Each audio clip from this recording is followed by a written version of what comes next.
Assembly Row consists of several blocks of shops, a theater, restaurants, etc. The district itself is very walkable. However, getting there from the western side of Boston on a bike is tricky because it is guarded by the two-headed dragon of I-93 and McGrath Highway, patrolled by hundreds of vicious fire-breathing cars. McGrath has previously been in cycling headlines as the site of cycling fatalities due to its high traffic load, and it unfortunately makes bicycle navigation difficult for anyone that finds going through a light with 18 SUVs behind them a bit dangerous. So, as someone who lives in the area, I've settled on a relatively safe, slightly indirect, but ultimately very fast path to Assembly. I'm uploading this video to showcase it because this path does not easily show up on navigation apps and involves some brief sidewalk lifting and use of a parking lot. This video starts us eastbound on the Somerville Community Path. This route is going to take us underneath McGrath Highway, eliminating one of the overall navigation problems.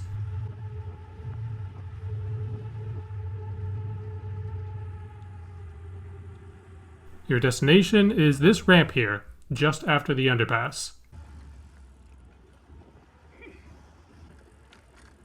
You will come out on Cross Street. Turn left to go north, but turn carefully. The bridge here reduces your visibility to oncoming cars quite a lot.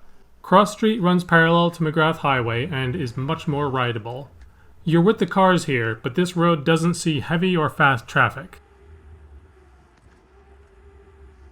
Please stop at red lights.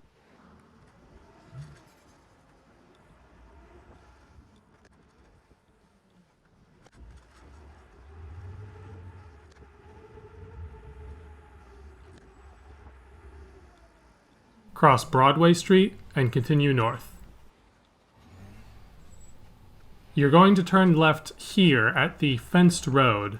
Lift your bike on the curb and sneak through. This spot is part of why this route doesn't easily show on navigation apps.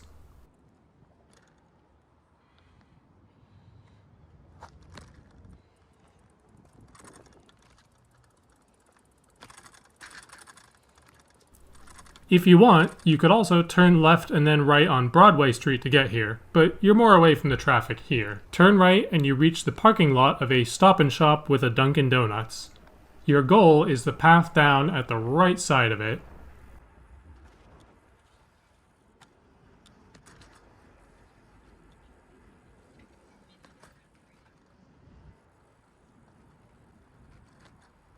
Follow this crosswalk over to the sidewalk and stop. This is probably the most dangerous part of the trip, and this highway has its own history of accidents.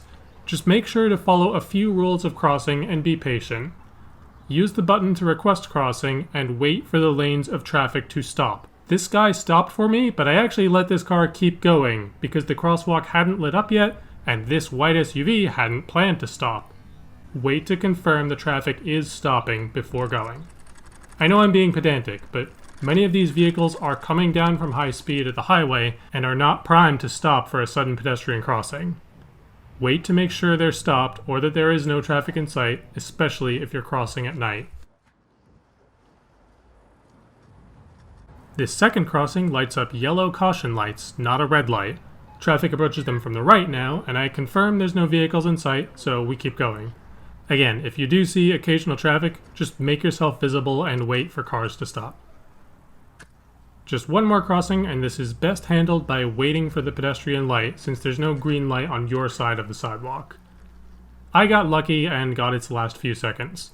To avoid cutting across lanes to the road, I just go straight into the strip mall's parking lot. And now you are at Assembly.